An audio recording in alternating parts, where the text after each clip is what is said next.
You are not even family. It's enough for the wife to stay over there. My mother-in-law and husband sneered at me. When I went to my in-laws' house, I was ordered to sleep in a basement with a temperature of 105 degrees Fahrenheit. With smirks on their faces, they went off to the air-conditioned living room.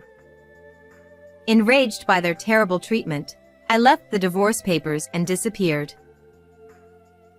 Then, the next morning, there were 100 voicemails from my shocked husband. The revenge has only just begun. An epic tale of revenge was just beginning at that very moment. My name is Angela. 3 years ago, when I was 25, I married my husband Mark. I decided to be with him after hearing about his past, as he is 2 years older than me. I'm from a small village, and I used to be quite the troublemaker. But when I was a freshman in high school, my father passed away. That must have been so hard for you. As my husband confessed, lowering his gaze, I offered him comfort. I had also lost my parents at a young age, so my heart ached as if it were my own pain. Soon after that, I moved to the city with my mom. I had to support her, so I turned over a new leaf and transformed into a serious, handsome guy. Just kidding. Seeing him laugh shyly and puff out his chest, I thought I could have a happy life with an honest man like Mark. As expected, things went smoothly right after we got married. My husband was kind, and my mother-in-law warmly welcomed me, an orphan with no family ties. However, about a year and a half into the marriage, he started coming home late from work. Welcome back. It's already 1 a.m. Where have you been? Oh, just out. I'm going to take a bath. I would wait for Mark at the door late at night, turning on the entrance light to greet him. I also worked full-time, but I was worried, so I waited for him to come home no matter how late it was. But he would never tell me where he had been. Hey, Mark, your hands are all black. What have you been doing? By our second year of marriage, there were days when he would come home with his shirt covered in dirt. I found this suspicious and confronted him. Stop nagging me all the time. Don't interfere with what a man does. Just shut up. Mark yelled angrily, like a delinquent character in a drama. I was so shocked by his loud voice that I couldn't say anything in return. Moreover, my mother-in-law, Nancy, who lived 30 minutes away by car, also began to reveal her true colors. I used to rule the village in my younger days. I didn't go to school and would ride my motorcycle around. It seemed that my mother-in-law had once been part of a delinquent group, and she began to show up at our house in a car modified to make loud noises.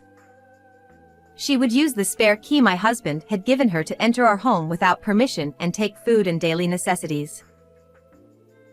Back in the day, I used to swipe goods from the supermarket without paying. Nancy, if you need something, just tell me, and I'll prepare it for you. Please stop taking things without asking. What?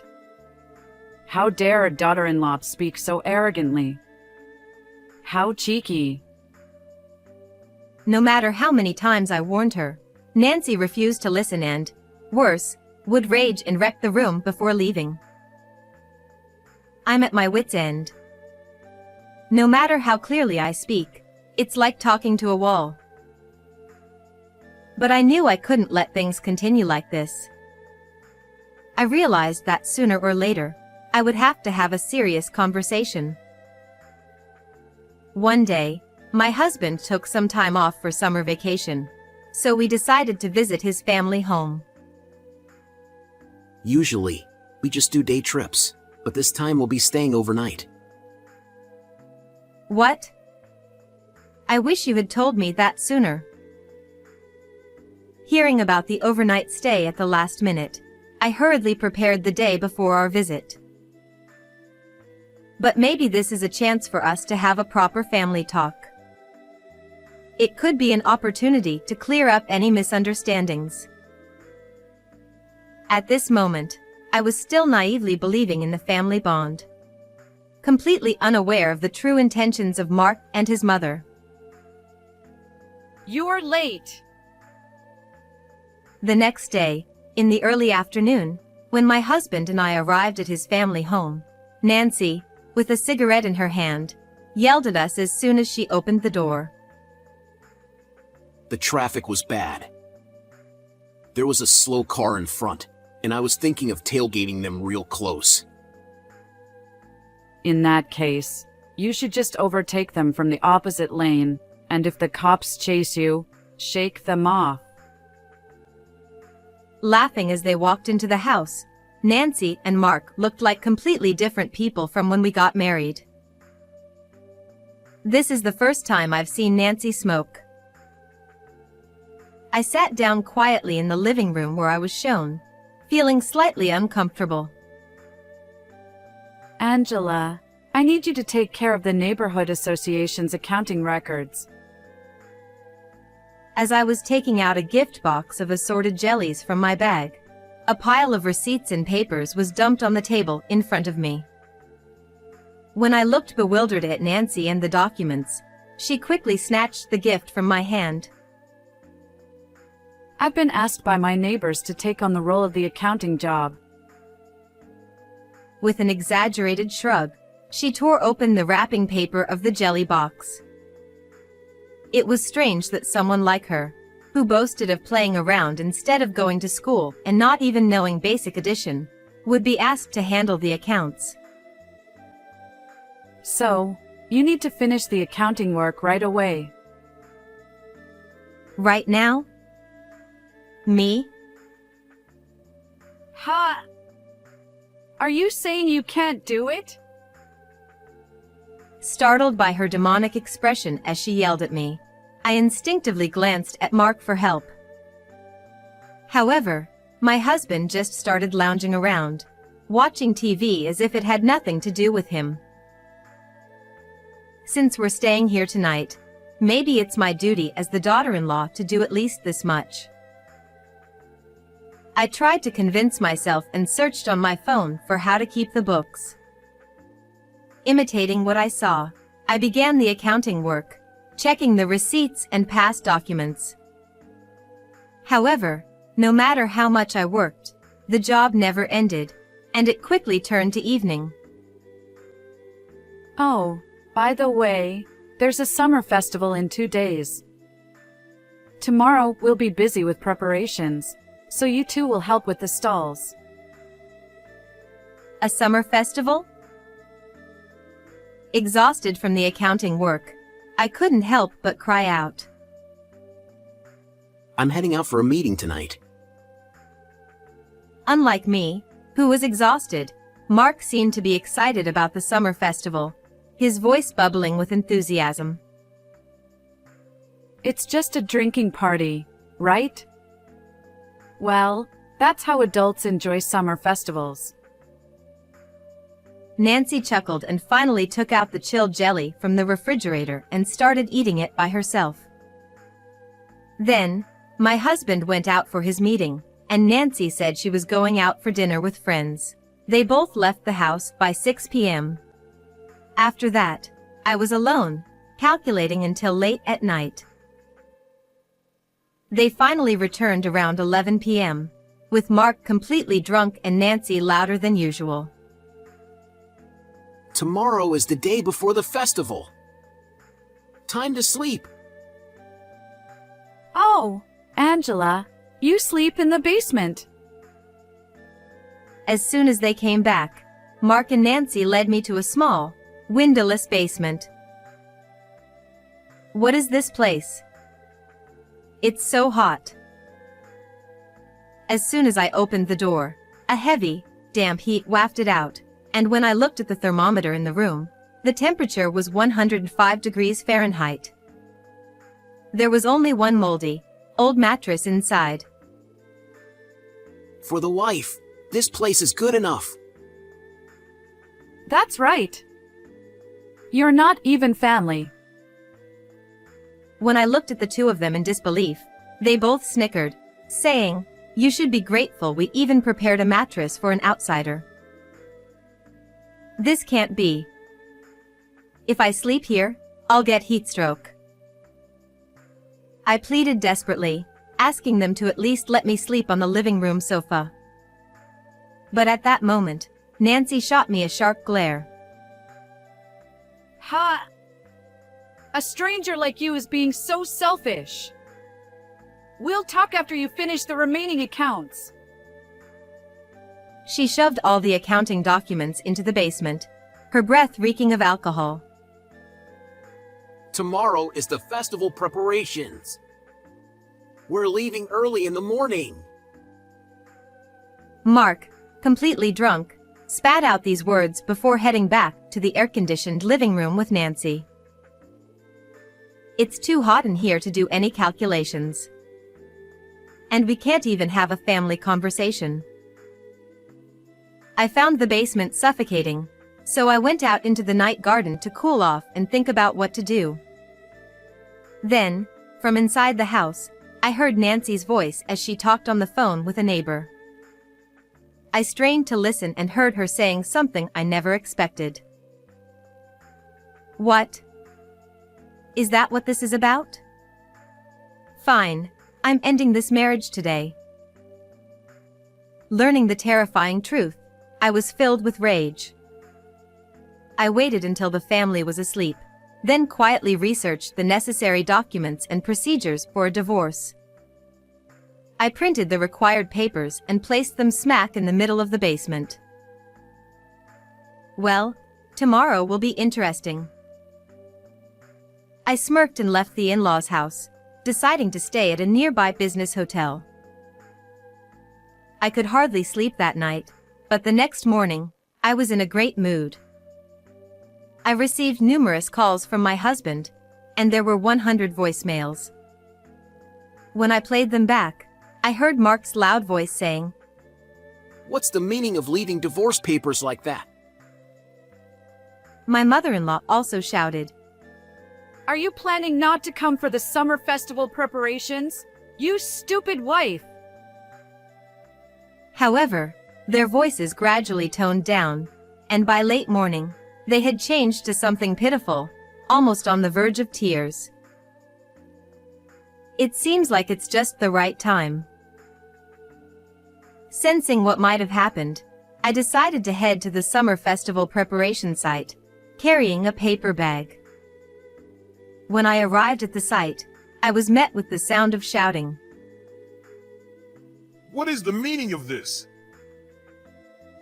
William, the neighborhood chairman, who was almost 70, was furiously questioning my husband and mother-in-law. The two of them were pale-faced, stammering nervously. The people from the neighborhood were looking on from a distance, their faces puzzled as they watched the situation unfold. Seeing the scene develop as I had expected, I felt a triumphant cheer inside, and I called out to William. "Hello. Thank you for having me." As I appeared nonchalantly, Mark and Nancy became furious. Where have you been? Give the financial report immediately. You were so happy to say, I'll handle it, and worked on the books yesterday. The two of them came at me so aggressively that I instinctively took a step back. William stood between us, as if to protect me.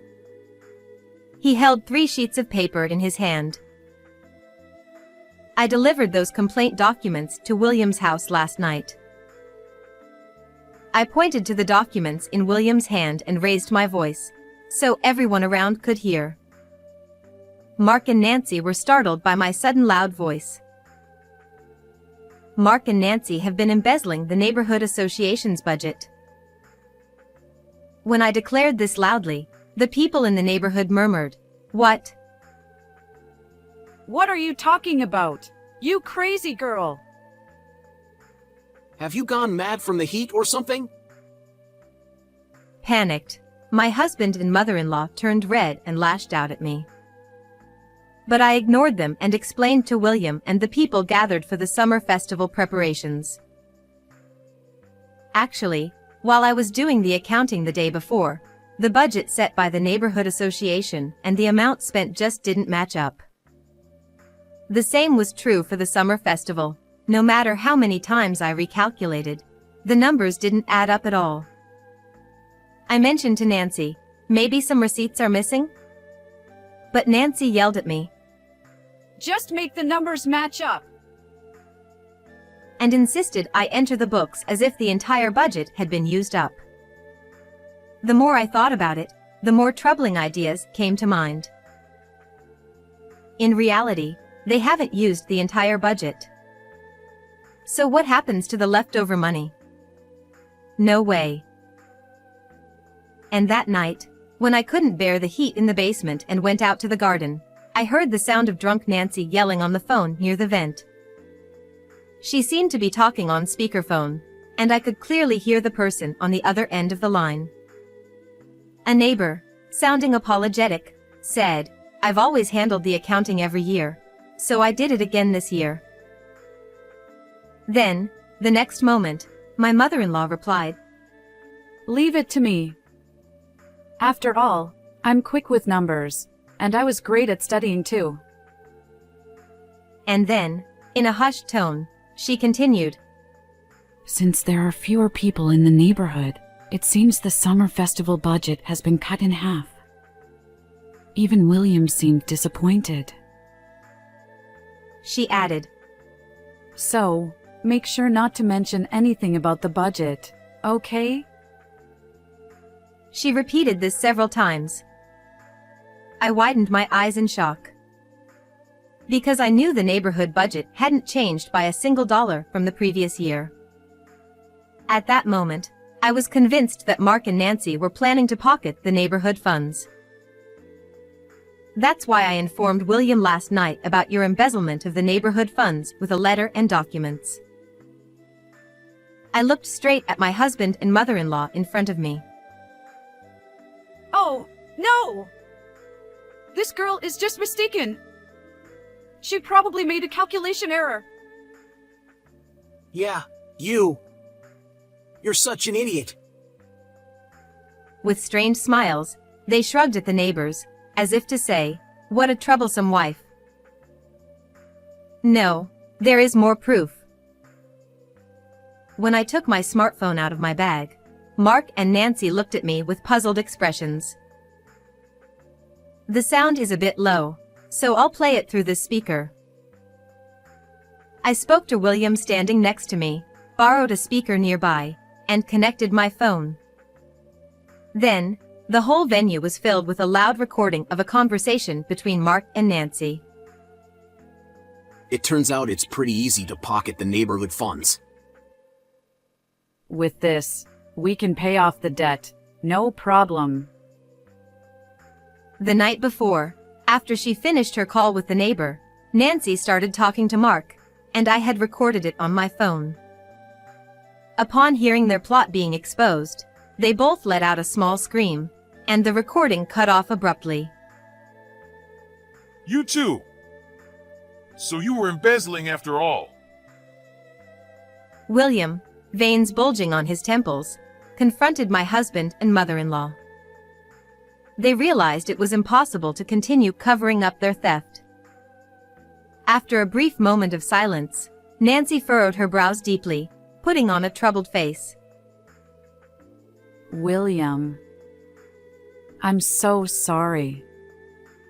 I was struggling to make ends meet, and I did something terrible. Nancy looked down meekly, like a pitiful heroine in a tragedy. We're a single-parent family, right? Mom went through so much to raise me. I'm sorry. I just wanted to make things easier for her in the wrong way. Mark, loudly apologizing as if to protect his mother, appeared to be the perfect picture of a devoted son. Even William seemed moved, his stern eyes softening with sympathy. I didn't miss the look on their faces, which said, "We've got this." Well, then, in the next recording, you must be saying something honorable. Smiling, I pressed the speaker button once more. After a burst of static noise filled the venue, my husband and mother-in-law's conversation came through again. Next, I want to buy a foreign car and drive it around. If I handle the neighborhood accounting for a few years, it should be a breeze. Just recently, I bought a brand name bag. People around here are really stupid, aren't they? Their vulgar laughter echoed throughout the festival venue, and the neighborhood people began murmuring in disapproval. Surrounded by cold stares from the crowd, Nancy and Mark turned pale. Nancy, could this brand name bag you bought with the membership fees be this one? Amidst the murmuring, I pulled an orange handbag from the paper bag I had prepared since morning and held it up high. Before coming to the venue, I had checked that they were not at home and fetched it from the house. A neighbor shouted, Look! That's the luxury brand bag she was flaunting before! Aw! When did you get that? Nancy screamed and ran toward me. I lifted the bag above my head, swinging it left and right so she couldn't reach it. Hey! That was bought on an installment plan, before we got the neighborhood money. Be careful with it. Mark, with a frantic look on his face, ran up and snatched the bag from my hand. As we continued to glare at each other, William's voice echoed over the now silent festival grounds. Luxury brands, foreign cars. All lies. What do you think the neighborhood dues are for? Exactly. They're treating it like their personal wallet. I stood next to William and pulled out more documents from the paper bag. It turned out that Mark and Nancy were obsessed with modifying cars, and they were pouring a lot of money into that, too. Mark had been coming home late at night with dirty shirts because he was working on cars. They had also been secretly spending money on gambling and shopping. The most shocking discovery was that they had even dipped into the $20,000 savings account that we had built together. Mark had claimed to have become serious after his father's death, but he had never really stopped being a bad boy. You must have had a lot of fun racking up $80,000 in debt. I pulled out a promissory note from the paper bag and waved it in front of them. Before coming to the festival, I had found not just the bag but also the debt acknowledgement and receipts from the company handling the car modifications. Exposed for their debts, Mark and Nancy trembled, their lips quivering, their faces as pale as ghosts. To use the fees everyone paid for such things. Unforgivable. William scolded them, looking at the documents I had presented. By the way, Mark, you seem to be in a great mood at last night's drinking party. William suddenly brought up the party my husband had gone to, claiming it was a meeting. William was a local notable. He had shown up briefly at the party before leaving for other greetings and work elsewhere. Once William left, Mark apparently let his guard down, drank heavily, and bragged about his past misdeeds as if they were heroic exploits.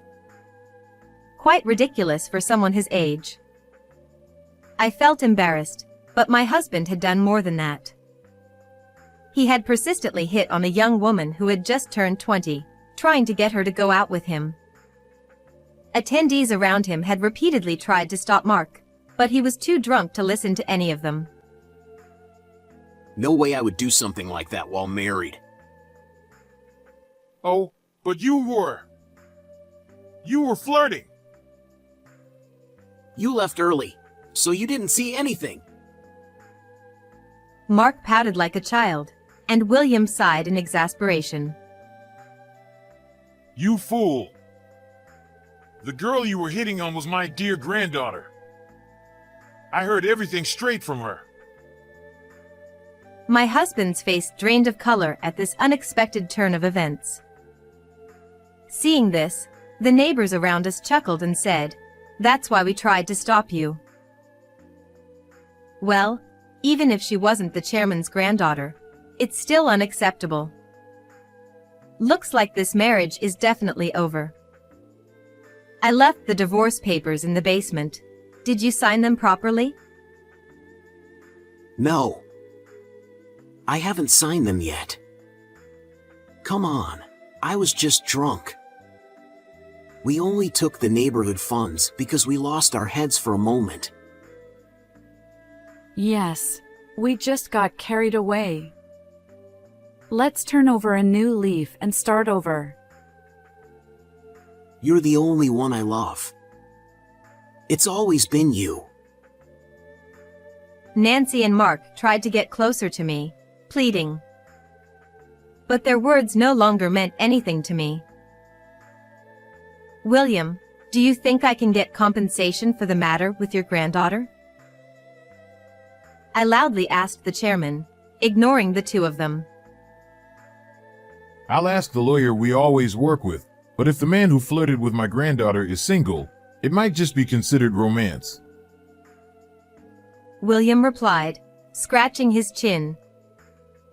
Hearing this, my husband quickly signed the divorce papers. As soon as Mark finished writing his name, I snatched the document and put it in my bag. Even if you're single now, you were married when you were harassing her, so it still counts. That's right. First, we'll have a proper trial for the embezzlement. William and I exchanged glances and grinned. Realizing he had been tricked, Mark glared at me and ground his teeth. If you had just kept quiet, none of this would have happened. Nancy stomped her feet angrily. That's naive thinking. Even if you tamper with the books, the neighborhood will conduct an audit at the end of the year. Such sloppy embezzlement was bound to be discovered. I replied with a sigh, and my mother-in-law and husband looked dumbfounded. I'm cutting ties with you both. I'll demand alimony for the divorce, and you'll pay for your embezzlement. I pointed directly at them, delivering the final blow. Surrounded by William and the neighbors, Mark and Nancy collapsed to their knees, crying out in despair. Just then, the police car I had called before arriving at the venue pulled up, and my slumped husband and mother-in-law were taken away. After that, I immediately submitted the divorce papers and cut all ties with the two of them. William filed a lawsuit over the embezzlement of the dues, and now the two of them are behind bars. Even when they are released, they'll be shunned by the neighbors, and it will be impossible for them to continue living in their current home. Moreover, they will have to pay $20,000 in divorce alimony, $10,000 for half of the embezzled savings, and $80,000 in debt for their extravagant lifestyle. They will likely face days filled with debt, without a home or money. By the way, regarding the summer festival, which had caused such a stir, the problem was discovered at noon the day before the festival, so everyone in the community hurriedly worked together. They managed to buy the prizes and food according to the original budget, and the festival turned out to be as lively as ever. Having exposed their wrongdoing, I found myself quite favored by William. You've got guts. How about running for city council? I'll support you. He's even suggested that I run for office. I might just make my debut in the political world. How did you enjoy this story? Don't forget to subscribe to the channel. See you in the next video.